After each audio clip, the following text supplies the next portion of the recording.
What's up, Soul Family? Welcome to this Saturday Night Soul Session live with me, LC. And I got some amazing guests sitting in the green room just ready to come out and throw some fire on this Saturday night.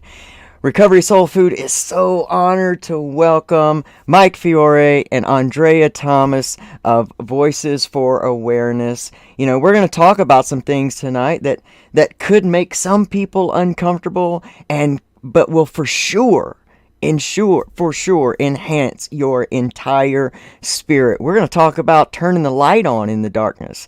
We're not going to talk about fighting the darkness. We're going to turn on the light. And we're going to do that by talking about, fentanyl awareness. What's really going on? We're going to talk about what's really needed to protect our children and just how important it is for all of us, not just the recovery community or families of those in recovery, but for every human being on the face of the earth right now to really understand what this is, what the bigger picture is. Because, on the back end of this fentanyl awareness, we're talking about the Great Awakening. God only sends us angels. And that's something that we have been conditioned not to see. We judge everything as good and bad, and we resist so much. But in every opposition, in every tragedy, there is a seed for triumph. There is a seed for opportunity. I'm so grateful that Andrea Thomas is coming here and has created Voices for Awareness to speak, to stand on the wings of her own daughter, who she lost to fentanyl poisoning. And of course, we all know Mike Fiore.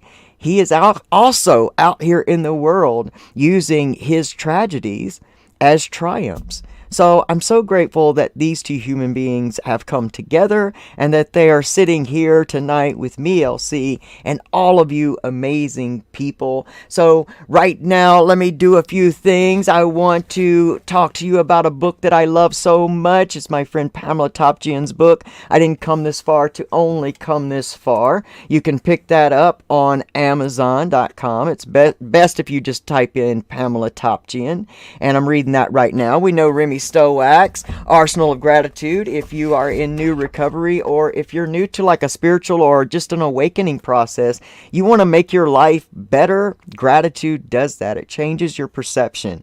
We're going to talk a little bit about gratitude tonight, because there's not a show of mine that we don't talk about gratitude. So you can pick up Remy Stowack's book, An Arsenal of Gratitude. It's amazing for creating a new gratitude practice. And one last book that I am currently reading, I've read both of those, but working in partnership with God. Lou Myers, he is one of the top 5 financial advisors on earth, and he has written this amazing book that tells about his story and starts talking to us about just how to create a life you love. Now, let me tell you something, recovery community. There are many aspects to recovery, and one of them is your finances. And wealth is born in the thinking. So pick that up, Amazon, Lou Myers, and I am, again, so super honored to be here tonight with these two human beings. I am so ready to get into this. So if y'all are ready for this amazing Saturday Night Soul Session live with me, LC, Mike Fiore, and Andrea Thomas, then let's go.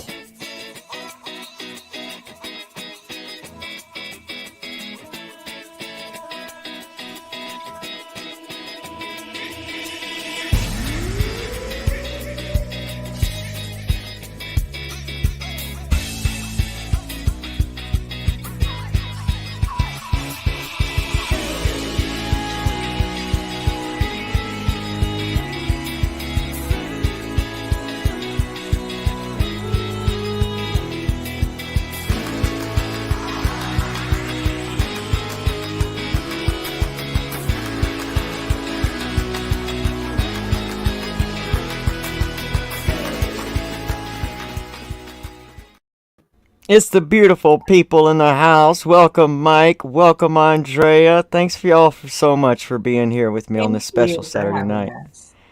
Wow. So, it's so hard. We probably had a whole podcast episode before we ever hit the live button here tonight, which always seems to happen. But, Andrea, I would really love for you to maybe start this thing out by kind of explaining how you come to be here, if you're comfortable doing that, and just letting Sure. us know who you are and what this is all about. Well, in 2018, I lost my daughter, Ashley. She was Wow. 32 years old. Ashley was given a half of an M30. Mm, Looks like a real prescription pill, and it's not. It's made with mm, fentanyl. And that little piece of a pill took her life almost instantly. And, that morning when I found out what happened to Ashley was the first time I ever heard about fentanyl.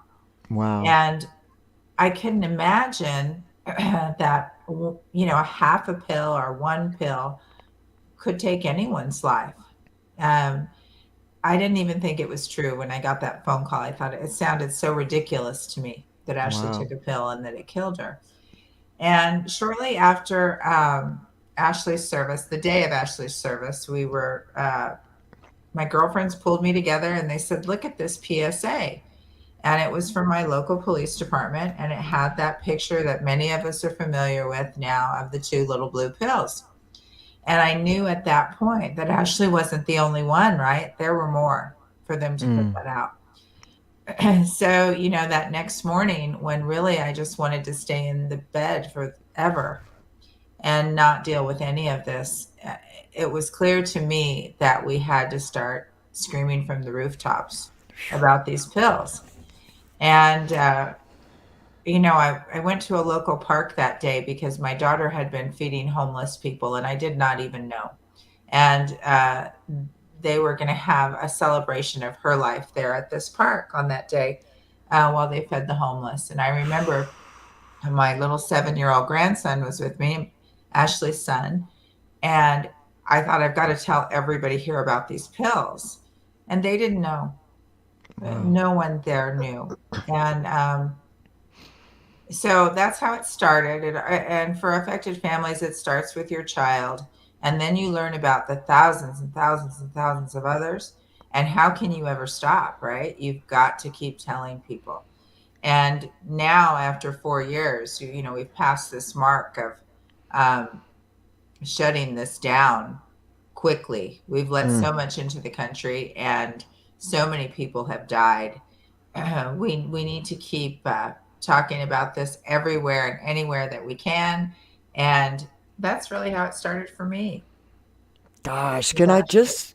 can I just number one say, wow, what a tragedy, and and it not even be, like 4 years is that's that's not very long, but how inspiring though that you like that's the love of for your daughter that immediately, you know, Definitely. If my immediately. daughter was here today, Elsie, she would be telling everyone. I She bet. wouldn't want this to happen to anyone. And I, you know, on the other side of it, Ashley's death has taught me so much. They say when you've lost a child that you're a different version of yourself. And Mm, that certainly is true. I was probably much more timid and didn't talk about any big issues. I certainly wouldn't be talking to senators and law enforcement and all of these people had I not lost my child. But she's really shown me a compassion and an empathy and a different way of thinking. Because anyone that dies from in this way, whether they were unexpected or they were a first time user or addicted, there's a stigma that's attached to that, and there should amen. not be. And that's why Amen. people aren't listening. They think this can't happen to them, right? And it's Amen. happening to everyone. Amen. There are no boundaries to who Yeah. fentanyl. Yeah, there's no discrimination. I mean, like this is and you said something that's very um very real in that, you know, tragedy often has two things mixed with it. You know, there is also gifts in there, and it's hard to talk about the gifts within tragedy because we are talking about something that's so sad. But what you're doing is a gift to many families, and I feel like, you know, your daughter's wings, you know, are what is truly like helping and keeping you going. And you know, I mean, just to think about, you know, to meet you, you know, I can only imagine that she has tremendous wings that are helping you get this message so far, because it is important. You know, we've been, you know, people like myself and Mike and Brett and JR and so many people here, we've been out in the world trying to talk about this, you know, stigma issue for a good while now. And it makes even more of a greater impact for affected families to come in and unfortunately have to learn about this stigma in this way, but to then be able to turn around and share that. You know, I remember the first time I heard a mom speak about losing her son at the very beginning when we decided we had an opioid epidemic. You know, to me, I'd been in an epidemic, you know, for years. You know, like this was not new to me. But I remember her saying, nobody brings casseroles when your child dies of an overdose. You know, like nobody comes to the house. Nobody, you know, brings stuff like that. And do you think that stigma has been lowered from a family perspective? You know, do you think we've done some stuff with that stigma, or We've got a long way to go. yeah. We were talking before the show about social media, and I remember the first interview that I did for the newspaper after Ashley died, talking about fentanyl. The first comment that went online was, "Another addict dead. Ugh. This is good. Great. We got rid of another one." And I couldn't even get angry because I thought, you know, I knew that wasn't the truth about my daughter with this pill. But and Ashley did suffer from alcoholism. I mean, she was not a drug user. Her deal was alcohol, and that's why she was given the pill. She had pancreatitis, and it was extremely painful, and she Hmm. didn't have anything. And I just kept thinking, what if my grandson were to see this comment somewhere? And that that's what comes to top of mind for many people. And I don't remember exactly what my train of thought was before I lost my daughter this way. But certainly, I was never ashamed of my daughter, even with the alcoholism. I know who my daughter was, and she was a wonderful person. And so, but the alcohol got to her, and her life changed, and our lives changed also. But, Hmm. you know, that wasn't my daughter, right? Um, and I have so many friends now in the affected families community that this was a first time experiment for their child, Wow. and they were gone so fast. And so that we're talking now about those that are unsuspecting, experimenting, and addicted. And it does not matter one bit which way that it took you out or who you were that it took out. It's all the same. It's a poisoning of America, and it is the drug that is the most prevalent today. And that's why Yeah. we're talking about it. The drug deaths before, equally important. You know, we work with Absolutely. the IOD community a lot of the times, and they're using our terminology too, and wondering why we're coming out so strong and why this didn't happen with heroin or methamphetamine. Well, this is a drug like no other, right? There's no time for recovery in Yeah. many situations, one and done. Yeah. And so that's where we are, the fentanyl affected families. But you know, all of it is the same when you're all of these losses are important. Every single one of these people are important.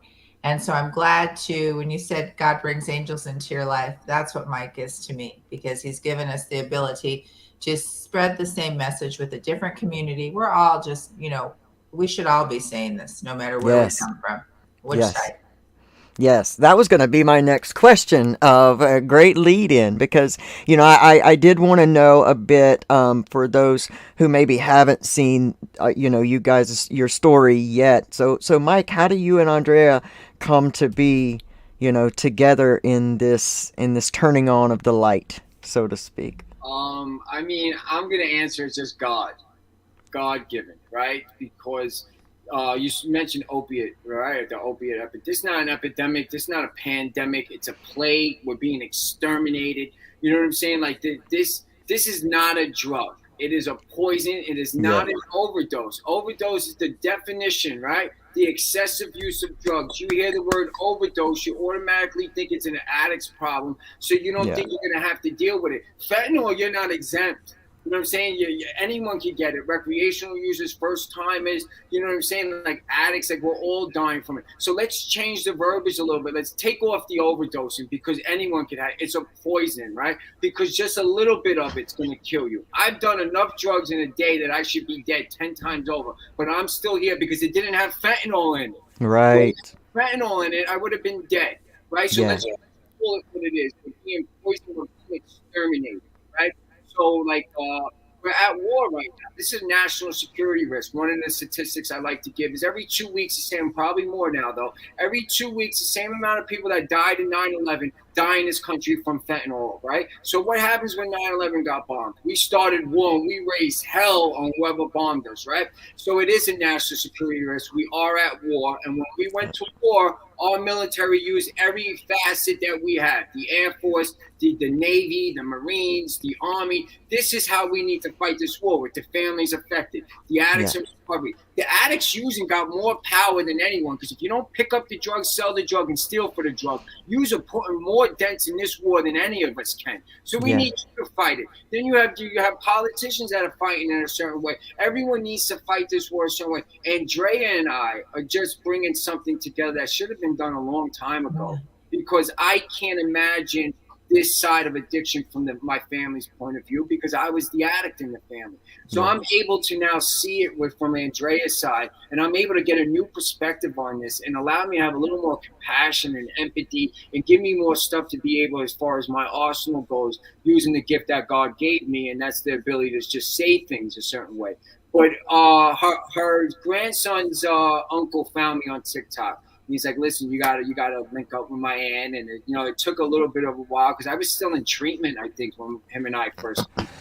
And then it's like it's on God's time. This is the great awakening, right? My light is found in the darkness, right? yeah, Therefore, the darkness isn't even the darkness. Perspective equals your potential. How you yeah, see anything is how you see it. I don't see darkness right now. right. All I see is light, and all I see are Yes, different paths to get to that light. And this is just one of the paths that Andrea and I are taking, and that's going up and being one voice, becoming the population. They will have to hear us one way or another, and if they don't, we're going to do it without them because we are the population. absolutely, absolutely, without a doubt. And we were talking before we hit that live button about, there's so much loudness and so much garbage going around that's really trying to pull our attention towards things that just really, in the scheme of things, are not the issues they're being made to be. We're being inundated with gender identities with children. We got to protect our children in the bathroom, and we got to do this. And what we're really talking about right now is what's really after our kids, because this fentanyl that I'm seeing right now is being marketed as candy. It looks like candy. Now that's not for grown-ups. We don't go looking for, or for addicts. Let's just call it what it is. We don't go looking for candy. We know what we're looking for. But this is for something else. And sometimes, I think that with everything in the world right now becoming almost ridiculous, like we're almost, the lies are just being exposed, to a point where if you don't wake up at this point, you just don't want to. So, but I would like for us to really talk about this because I put out this clip. When I first became aware of this that this was actually happening. I've been hearing about fentanyl. I'm in the recovery community, so you hear about little bits of fentanyl. But when I saw what they're calling sweet tarts and all of this, it hit my heart so heavy that, are you serious? Like, when you're standing over a fentanyl poisoned child, does it matter what gender identity they were, what bathroom they used, or how they found their own identity and happiness? It don't matter. And so what's really going on is that our children need to be protected from what's truly trying to take them out of this world before they even have a chance. So talk to us a little bit, if you want, about this new marketing strategy. Like, what are your takes on this? Well, this fentanyl starts coming in these M30s, looking like a real prescription medication. So, your kids need to know never to take anything that's not prescribed to them or given to them by their parents. You Mm, can't trust anything out there. Then it moves into all of the other drugs. And so, and again, those drugs didn't used to kill people first time use. right. So now we're working with all these people that we used to just take like a DARE program into school once a year, right? You get the Yeah. pencil, you get the paper, and you're covered for the year, or so Yeah. we thought. Yeah. The T-shirt. The, Yep. the entire drug landscape has changed, and we need to Yes. change with it.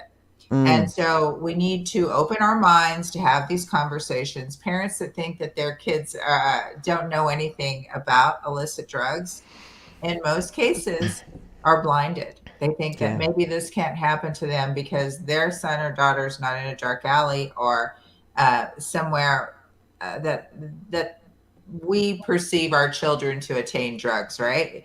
So Mm-hmm.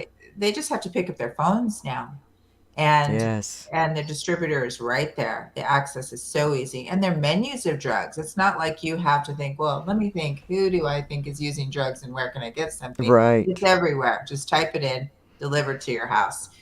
And when we talk about schools and getting the information into school, we just have to do this different and quit being so closed-minded.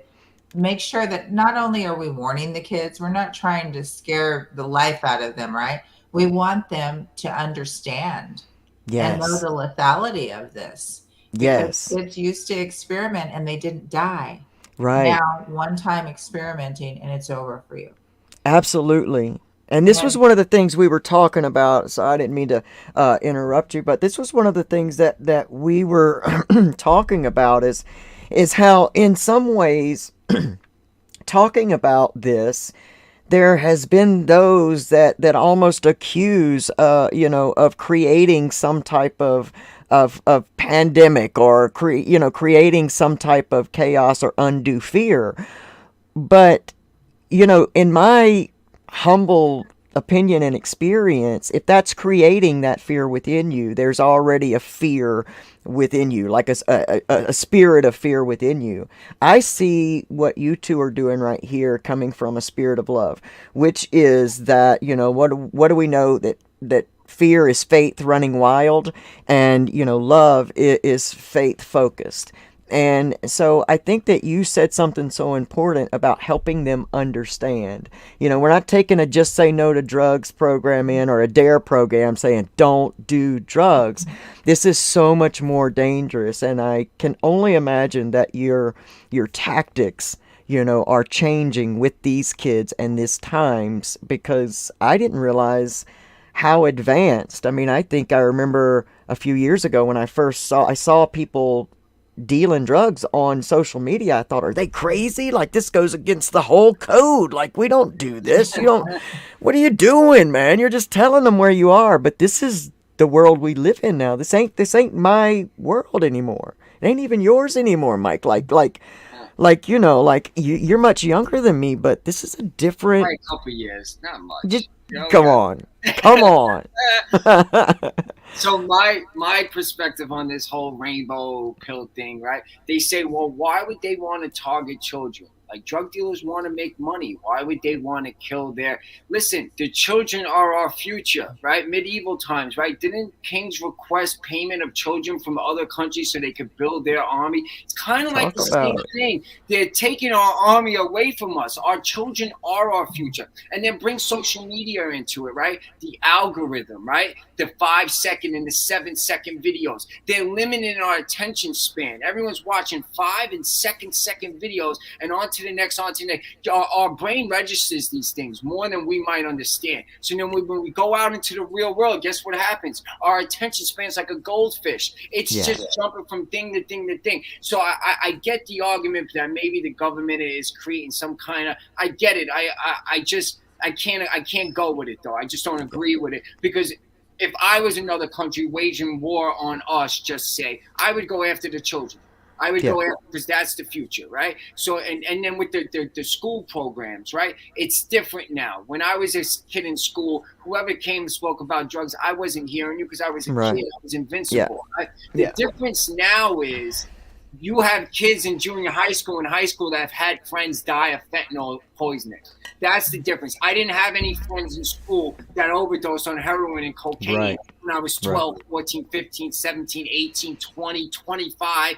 You know what I'm saying? I didn't have friends that were dying like that. And I was in the circuit of all circuits when it came to drugs at one point. So that's the difference. Like, that's why this awareness, like, not talking to your kids about sex ain't going to prevent them from not having sex. But they might have sex and not have protected sex and then get something they shouldn't get. So tell your kids now, I don't care what grade they're in, tell your kids now about fentanyl and the awareness and the prevention and what could happen. Because any pill you pick up off the street is pressed. And, you know, the word laced is used. I kind of refrain from that word because the definition of lace is that it's the minority of. Fentanyl is not the minority of the drugs that are out anymore. It's fentanyl made with cocaine now. It's fentanyl made with heroin now. Let's start speaking what it really is, because if you say lace, you might think you might get the one pill that's not fentanyl, or you might get, I don't ever really remember people dying from sniffing a bag of dope. Chewing heroin, okay, I can see you overdosing. Sniffing a bag of cocaine and dying, like, it's not cocaine. Heroin's going to be obsolete. You're not going to get heroin on it. And fentanyl, Andrea said, this is just the beginning, man. Like, and that's the scary shit. Next? Yeah. They already have one out. They already got another drug out. I forget the name of it. Andrea, you had said it's in Philadelphia right now. Heavy. Yeah. So, and fentanyl is, there's worse drugs coming. They're already here. And, but this is made to be deceptive looking and so highly addictive, right? Yes. And so when Mike's talking about a national security issue, and we're losing an entire generation. Yes. And, you know, not to mention, there's even seniors out there that go to the street for you know, we've had a lot of changes with opioids and medication over the last several years. And so we have seniors going to the street too, and they have no clue, are purchasing pills even online, because 98% of our pharmacies, 90% of the pharmacies, online pharmacies, are fake. They're not real. They're not legal. So we've got to just understand, spread the message, and it's what's in our control, right? It's what's in the public's control, prevention and awareness. At a federal level, we need help bad. And we pushed with COVID. We're still doing it in a lot of states. Why aren't we on TV every day right now, warning our youth, our most vulnerable, precious population? Absolutely. Andrea said it before COVID. We knew within a week how to wash our hands, cover our face, where to go, what not to, within a week. COVID shut the whole world down. Fentanyl is killing the whole world right now. So just like COVID, you either knew someone that had COVID, or someone that had COVID and died, or someone knew someone. What do you think this fentanyl is? You either know someone that died from fentanyl, or you have someone that knows someone that died from fentanyl, or you have someone that was actually brought back from a fentanyl poisoning. You know what I'm saying? Like, one way or another, you're not running from this. You could go to a town of 20 people and the fentanyl is going to find you. You could go to a city of 20 million people and fentanyl is there waiting for you. So let's start bringing the awareness. Just become one voice. Like, we're responsible for the effort. We're not responsible for the outcomes of things. We need to put more effort into it, though, because we can put more effort into it. Yeah, for every, we have to not only match the response because darkness is coming, Mhm. and they're up in their game. So it's not that we give up or just match, their effort. We got to go beyond that because we have to continue because you're right, drugs are changing. You know, I started hearing about, I almost couldn't even believe when I first started hearing about fentanyl and cocaine or fentanyl and meth. And I'm thinking, what is the point of this? Like, who's buying this crap? Like, what, that don't even make sense. But, there, a lot of people aren't getting a second choice. A lot of people aren't getting the choice to go, oh, I think I bought fentanyl cocaine because they're not here anymore. Yep. And, we started talking about, and I think something that's very deceptive is I was doing some research in, and they've got these different numbers mixed with states, and my state of North Carolina actually says that it's not here. Well, that's bullshit. That's bullshit, and we know it's bullshit because Yeah. if you've been on the street, I mean, we're even talking about 9 years ago when I got into recovery and came off of heroin. Fentanyl was going into the heroin then. It had its own name. It was gray dope and ghost dope and all of that. It was starting then. So how in the world can you put out these ridiculous numbers to give someone a false sense of security to think that those are big city problems? We are Bible Belt. We're doing good here. That lying to people, you're losing people through the lie. Well, 4 years ago when Ashley died, I live in a rural area in Colorado. And Ashley was one of 10 people killed by the same distributor. There was one distributor of fentanyl in my town in Wow. 2017, 2018. Now, good luck catching anybody because there's so many. Mm. Um, but back then, one of 10, that's incredible to me that 10 people died. We never heard about it. Yeah. No one was talking about it. This didn't alarm anyone or alert anyone. Right. And fentanyl testing in my area had just begun. So they Mm. wouldn't have known anyway, and I can tell you when you look at these numbers, there's testing that's not going on in many places. The numbers are, I don't believe, to be correct. And in this time sitting here, I measure time now by thinking of how many people we're losing. That's why it seems to be so urgent to me all the time, and I feel like I can't stop. We've been in here for 35 minutes, and um, 6 people gone in my head is how I'm seeing time every Wow. 5 minutes, Wow. if not more. Wow. We've got to push at the top. We have to push our um, government to start talking about this. We are losing the most precious people, and Yes. they can help us. We need their help. You know, There's, that was one of the questions that I actually had here, and I'll ask this question to each of you. What would both of you like to see happen from like a top level down, government organizations, how can what's our best scenario from your perspective? And both of you answer that. well, drugs Anyway, have always come into the United States from other always. places. Yes. So, um, but right now, we have to concentrate on the amounts. We know that about 5% was being interdicted maybe 6 months ago. What is it now? So when you see these seizures that this truckload of fentanyl or these 4 kilos or whatever could take out X amount of people, that's just one seizure. What's Mm, getting passed? yeah. And where is all of that? That's my other Yeah. question. It's indicative of stockpiling, really. Yeah. And so, you could hire 1,000 more agents or do whatever you want, but we've got to address this as a state of the national security threat that it is. It's being brought Yes. in by China, sold to us by the Mexican cartels, and now we see other countries bringing it into.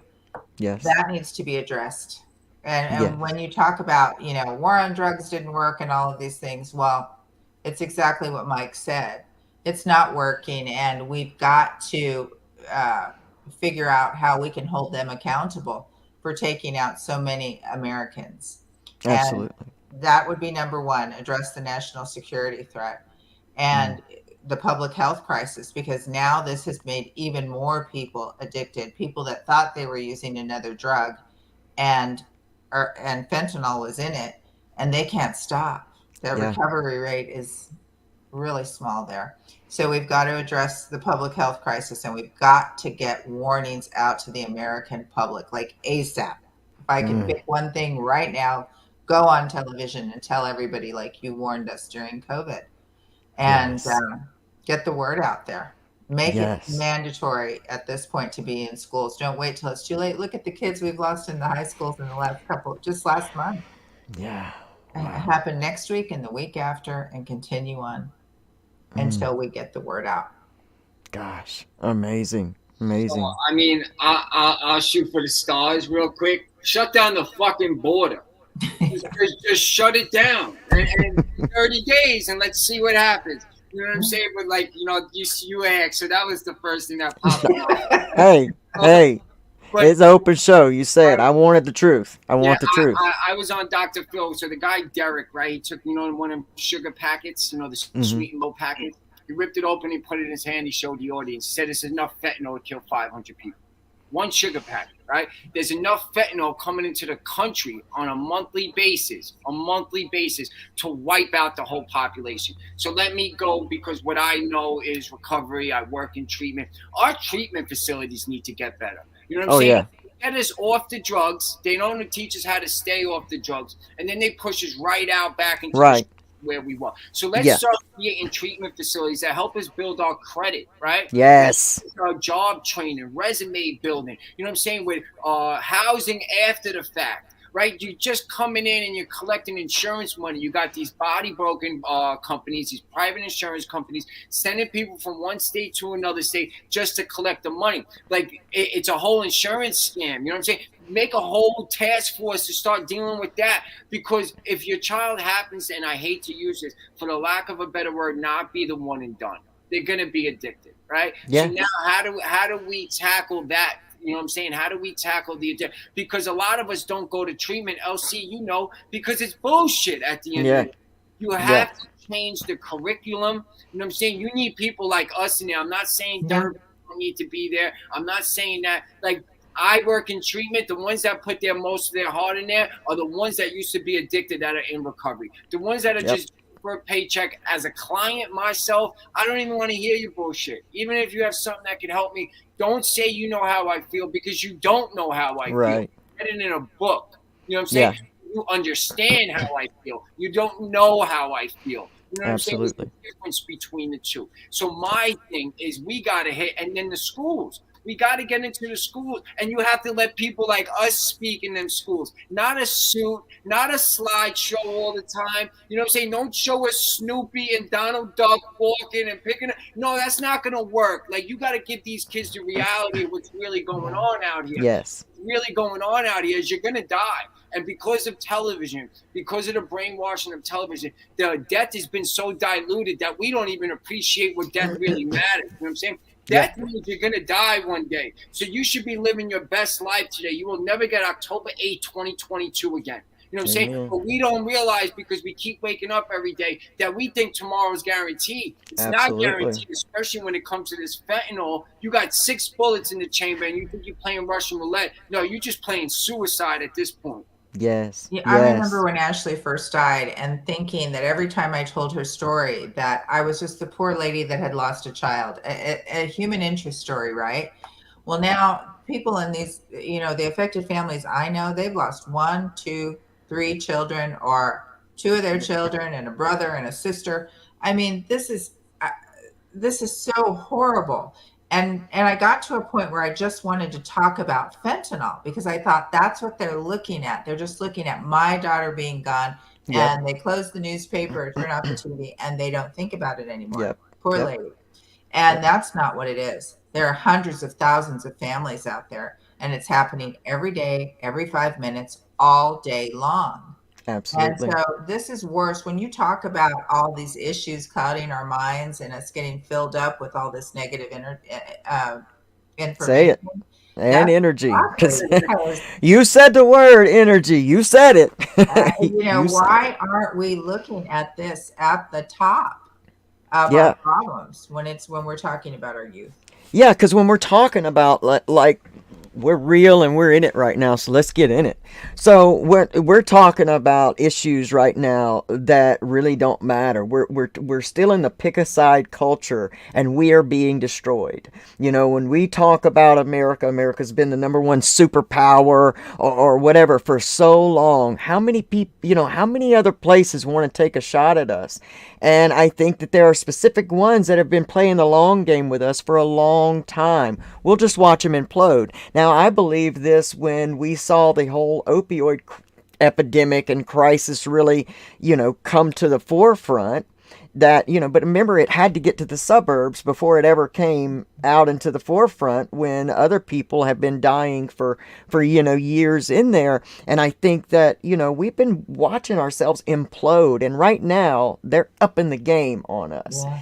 And this is absolutely a national security issue. And like one of my dreams since I got into recovery and had strong legs under me, knew that, oh, okay, I can heal. Because it's not about always being the gazelle lying in wait of the lion of relapse. We got to become the lion. We just can't become a better gazelle or a faster gazelle to outrun the relapse. We got to become the damn lion. We have to heal the places within us, and that's what recovery is about to me. So one of my dreams has always been to have places where people come in. I don't care if you're coming straight from the street, still addicted, but the whole program is a completely surrounding program. Whatever it is that a person needs, and we go through housing, and we go through the whole detox process, and then we go to the wellness process. But you're right. We've got to get everything around us. People have to learn to start creating their own positive energy where they are, because one affects the collective. So as we change ourselves, that then turns out and changes the collective. And so that's what the recovery community, to me, while we're being so positioned to help this great awakening happen. And Andrea, you're a huge part of this as well, because you're in the recovery community, because recovery equals healing. It doesn't really have anything about addiction to me. It's healing. How do I turn this tragedy into triumph? How do I take this and let it be a gift to humanity? Because I think that's what we're here for. We're vessels to give. And we're vessels to help other people be able to see divinity through us. And that's what the recovery community does. That's our whole point. It's not getting clean and sober. It is about, how do you become the lion? Like clean and sober just helps you be a better gazelle and helps you be a little clearer and faster to see relapse coming. No, man, how do you become the lion? How do we become the lion? We become the lion with voices like yours, Andrea, with voices like yours, Mike, with voices, that are all here with us. So, we're creating a different space for people to be. We said this a few weeks ago in a conversation, Mike. We're making recovery the epidemic. That's what we have to do. We have to make this look more appealing than because in the 90s, when addiction was the big thing. I mean, we looked at all of our musicians, all of our artists, and they were all like the people we admired from my point of view too. Like, I always wanted to be a part of the 27 Club. What kind of dream is that, to be for all of those, I worship people like Janis Joplin and Jimi Hendrix. I wanted to be a part of that club. What kind of dream is that, man? And I was telling people that dream, and nobody was saying, you sure that's a dream you want to be? Like, you sure that's how you want to go? Like, we got to make this not the cool thing to be anymore. We've got to take this away and let people know that wellness is available. Recovery is available. You don't always have to outrun your drug of choice or drugs at all. Like, you can get to a place. You will never, ever in your life hear me say, hey, my name is LC and I'm an addict. Won't happen. Nope. Won't happen. I will not prophesy over myself like that and build a box around myself, because I can never grow bigger than that box if I keep that box around me. You'll never hear that. Never. And I agree with the recovery thing. One of the main things with the whole movement and everything like that, it's recovery is a journey that we're all on. All of us. Stigma is that it's an alcoholic or a drug addict thing. No. there's one universal language that I think we all could identify with, and that's pain, right? Mm, The universal language. We would like love to be, but right now we're not there yet. So pain is right. So everything that Andrea's been through, I've been through, you've been through, all our pain is what brought us here in this moment right here, right now. So recovery is a spiritual journey, right? It has nothing to do with the recuperation of drugs and the drink. It has nothing to do with the right. like you're saying, I had to look beyond the drugs right now. Like the drugs were limiting me because that's why recovery got boring to me because I made it about the drugs. So when the drugs were Yes. moved out of my life, my growth would stop. And once my growth would stop, I would relapse because that's what made recovery boring to me. Recovery is Yes. a lifestyle, it's a mindset, and it's a way of living, right? We Yes. all have grief, we all have pain, we all have depression, we all have anxiety. You can't fix those things. So therefore, I don't believe we're broken as people. No, we're not. We need healing because when something's broke, it can never be put whole again. Recovery allows you to become whole again, where your mind and your soul are no longer in bondage and they're working together. So addiction, for anyone that thinks addiction is a drug and drink thing, understand addiction is a mental illness. Right? There's Yes. many forms of dependency when it comes to addiction. You got gambling, you got eating, you got sex, you got internet, you got work, you got whatever it is that takes you outside of yourself and makes you make choices of not of a sound mind is an addiction. If you don't think you're addicted to something, every time you think of using this, put it down for 24 hours and That's then it. tell me how you feel. You know what I'm That's saying? You're it. addicted to your phone. So we're That's all it. to something. It's the most human thing there is in this world. So why don't we take the one thing that makes us all pretty much similar? Because the only thing that makes us the same is the fact that we're different, in my opinion. But Yes. something that makes us similar and come together and fight this war together from so many different. They're trying to divide us. If That's you it. any kind of person in any kind of recovery, Yeah. we don't care about your sexual You orientation. better know it. God you pray to. We don't care about the color of your skin. We don't care about any of that. If you need Preach. help and I can help you and you can help me, we're going to rock together. That's how we become one voice. That's how we become the population. And that's how we start saving our kids. That's And if it. no one is going to stop at the federal level, stop the flood of fentanyl that's coming into the United States, we've got to address the demand. That's And so right. when we work with the recovery and the addicted community, then we're bringing everyone in to get the same message. And I work Yes. with a lot of people, and sometimes they don't like that. But guess what? We're working with the people that are dying from these drugs. So Absolutely. you have got to include everyone. You And absolutely do. there should be no division here. And No, no division. No division. And unfortunately, that seems to be, it just gets bigger and bigger every day. You're Democrat or Republican or you're this or you're that or pick a side. I mean, I'm a transgender man. I'm a transgender human being, and even in that community, I'm like, what are we doing? Like this is not the way that we're human beings. Like we've got to learn to appreciate the divinity in each other, and that is the differences in our small things. I mean, for the most part, we all have a liver. We all bleed the same color. We all got a pancreas. Like there's so much about us that's alike that when do we learn to celebrate our differences and, like you said, come together? And for those things that make people uncomfortable, that's where you have to grow. Uncomfortableness is the greatest gift you can ever receive, because that's when you got to grow. You stay comfortable, that's where you can't go past comfort. You cannot rise above that unless you get uncomfortable. And we asked this question of our administration recently in a letter that we sent to the president. Where is the respect for human life? We can just discount so many people.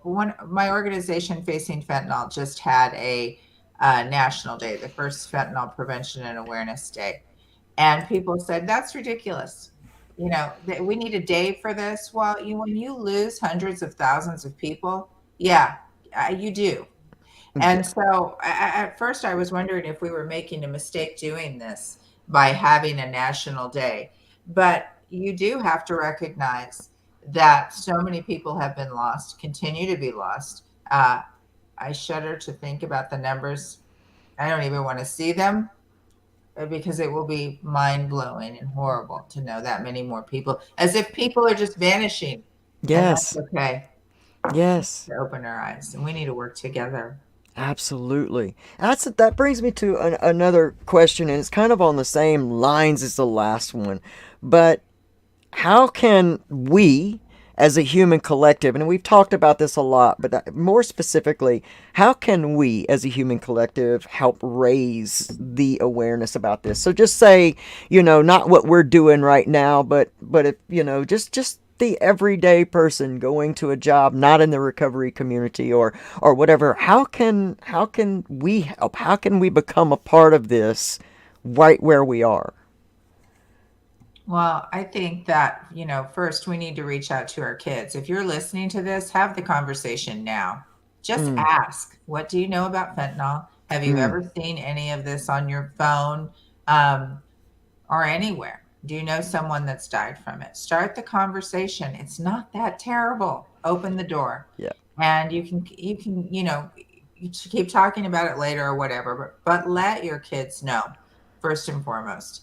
And tell someone, anyone out there, whether you have kids or not, tell someone and tell them about the conversations that you've heard.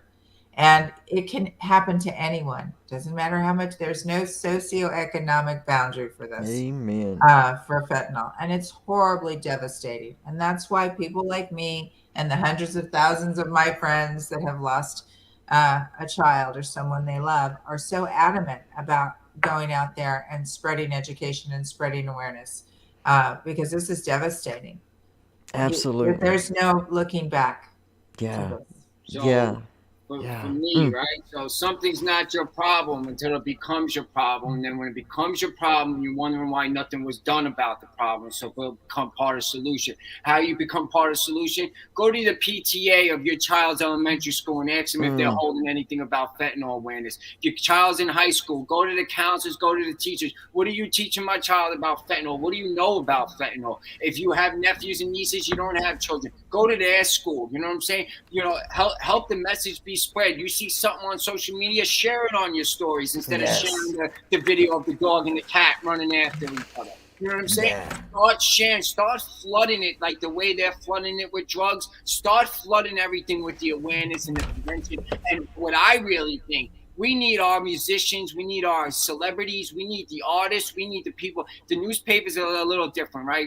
We'll get to that another day. But we need the people that these kids look up to. Yes. A Yeah. lot of people in recovery that are celebrities and musicians. We need you guys to step up. You know what I'm Yeah. saying? Like we need you to show the kids to do because you have that platform. You're famous. Like you were saying, you wanted to be part of the 27 Club. That's Yep. how cool it looked, right? Well, Yep. let's start making it look cool that we're talking about fentanyl awareness and prevention, and start holding some events like you have Summer Jam, have fentanyl awareness jam. You know, Yes. like there's so many celebrities out there that are doing great things, but like you said, we can't match the darkness. We Yeah. have to rise above the darkness. So everyone has a part to play in this. And if you're an addict, listen to me. Like we're really the ones that are going to make the difference, right? You better Stop believe it. selling the drugs. Stop stealing for the drugs. Stop robbing for the drugs. Stop using the drug. They could bring mountains of this shit into the country, Yeah. and it will hold no value. Like Andrea said, the demand is high because we're using it. We stop using it. Listen, I don't think we will ever stop it from ever coming into the country. So let's maybe move past of not being able to stop it and start coming up with solutions on how do we prevent it from getting Yes. to our kids since it's already here. It's Yeah. here. So it's not going nowhere. So now we have to step up. So get involved in your community. Go to your local congressman, your local assemblyman. Ask them what they're doing. Midterms is coming. Use the one Yeah. power they give us that we take for Yep. granted, the power Amen. to vote, and let's start coming together and consolidating our vote and start voting for the people that are going to come into office and make a change. And listen, if no one's coming, then let's start getting each other into them offices because we do live in a country where you can vote for anybody. You know what That's I'm saying? right. Start getting ourselves in those seats because you know what's going to happen if we start getting them seats. They will conform because that's their whole life. That's their addiction. That's right. That whole life is their addiction. So we Yep. did whatever we had to do to keep our addiction going. they will conform if we start getting louder. So let's get louder with that vote as well. Midterms is coming. Do your research. You can't find any research, reach out to myself or Andrea, and we'll get you that research that you need. Use that power of vote, man. Absolutely. Beautifully said. Wonderfully said. You know, it makes me so excited. I was asked to sit on a board here in the county in which I live, and to help guide what needs to happen in recovery. And I'm so grateful that we did this now, because that first board meeting that I'll be sitting on comes on November the 8th. And so I now am completely clear about what we're going to do and the direction that we're going to go. And so I'm grateful that we're having this conversation now. You know, one thing I want to bring up, you know, there is a parent that, and this goes back to what you were both just saying. There's a parent that I know, and I respect her as a friend, and she's got 2 young children in elementary school. I mean, they're young, and she does everything she can to protect them from all of these different issues. And one of her comments to me about, and again, we're talking about issues that don't matter. Not once have we had a conversation about fentanyl. It's always about transgender and what the schools are doing with that. And one of her comments was, well, I don't want this thing to become a trend.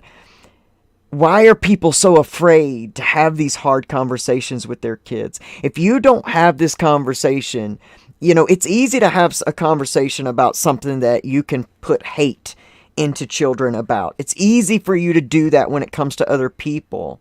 Have this conversation with them about what they know about fentanyl, because you're going to be surprised when they pipe back to you and say they know something about it, or they've heard something about it, or little Jimmy's brother, you know, had that or died. You're going to be surprised. But take the steps to have those uncomfortable conversations and stop worrying about what you think the big picture's going to be, because you both are right. We can't lock arms and go stand at the borders and stop things from coming in. But what we can start doing today is raising healthy, whole human beings, confident creators, because that's what we are. We're not consumers. Consumerism is crashing down around us.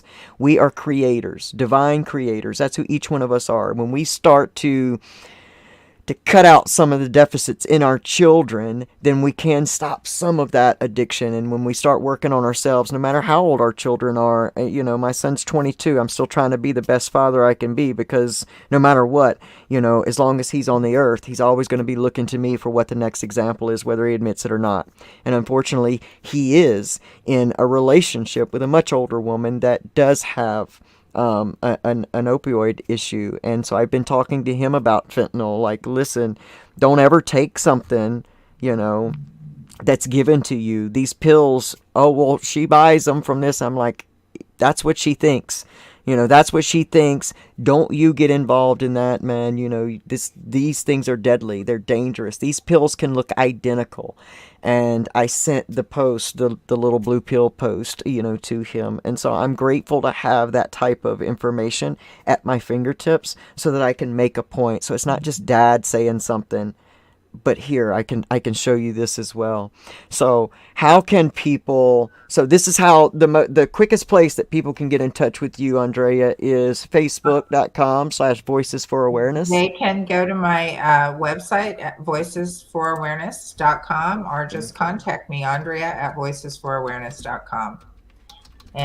Or they can go to facingfentanylnow.org.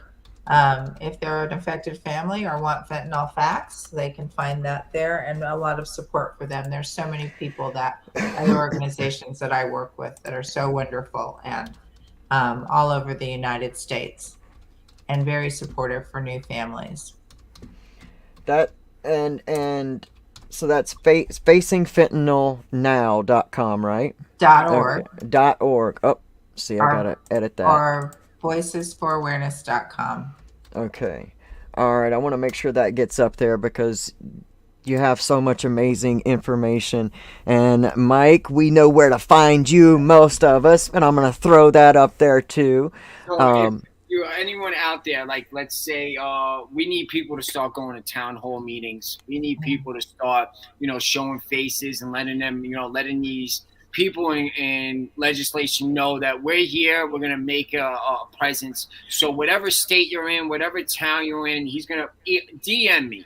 Tell me what town you're in. I'll do my best to find more people, that are part of Inspire to Inspire and all the other organizations to maybe go with you. But start showing faces. Start letting them know that we're there. Start letting them know that we're going to be coming, because now they're going to have to, we play their game against them, and nobody could play a better manipulation game than an addict. You know what I'm saying? Come on, got to use the skills you got. We could play their game too, but we also have to show them that we're not just going to, come once and stop going, because then it's like, they won't take us serious. So whatever city you're in, whatever state you're in, if you want to start holding events, if you need information, flyers, whatever it is, if you want to help this cause, DM me. You know what I'm saying? The DMs are already blowing up. I will get to them as quickly as I possibly can.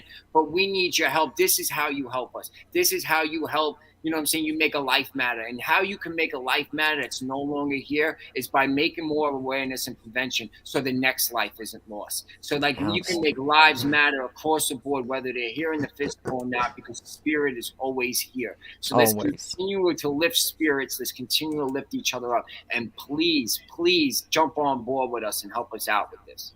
Well, I'm down. I'm going to be the first one to take that invitation tonight. Please make sure that you guys send me all this information, because my wheels are turning now. And you're right, for the misinformation that I have just read just within the last couple days about my own state is an absolute lie. It's a false sense of security. We got to do something to get the truth out there. We got to trust that people know how to take the truth. We've all gotten really offensive and seem very delicate. We're not really that delicate. We can think for ourselves. It is time for us to start doing that. We can do for ourselves, and we can do what's necessary to help save that next generation. My hope is that 4 generations from now, they will not be dealing with addictions in this way, that they will not be, in these kind of positions. But that happens with us. That happens with us right now. We have to get on board with each other. So make sure everybody goes facingfentanylnow.org, voicesforawareness.com. Make sure you connect with Andrea Thomas at Facebook, Voices for Awareness. Make sure you DM Mike Fiore and let him get back to you. I know those DMs are already blowing up. I already know you, kid. You put up one post this kid puts up and calls me one of his mentors or something, and all of a sudden my DM's blowing up. Like, man, you got to be Mike's mentor. I'm like, what has happened? What's happened? I got to find out what's happened. This kid's on fire, man. You're walking in your purpose. I'm grateful for you. I'm so grateful that the two of you have gotten yourselves together and that we're all together on this, man. There's so much to be done. I'm with you guys 100%. Thank you for letting us have a conversation like this, where we're not in 2 minutes spitting facts out trying to get people's attention and delving a little deeper into it. I love it. Thank you so much. Me too. Me too. There's a great quote on how to make society better that I heard, right? Society gets better when the elderly plant trees in which is shade they will never sit under. Start planting some trees for which is shade you will never sit under, but the children of the future will get to sit underneath it and make this world a better place. Because that's how true greatness happens, right? When you inspire one person to inspire another to inspire another. Amen. Golly, I've enjoyed this so much.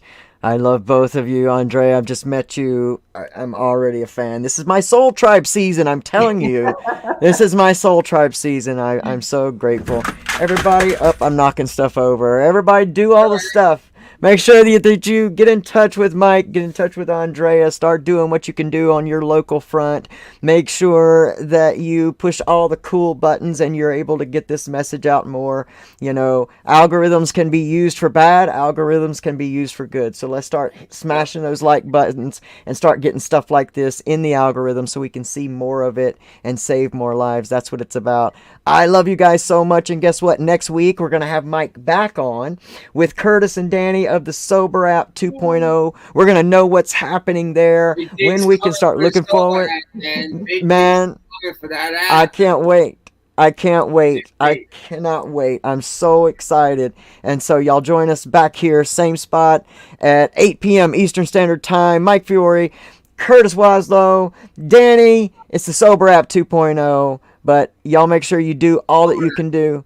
Heal each other, man. We're all in this together. We are all one. There's no doubt about this. We got to stand on the wings of those we've lost and make this world a better place. And yes, it is up to us. Thank you all so much. I love you guys. And we'll see y'all next week. Bye.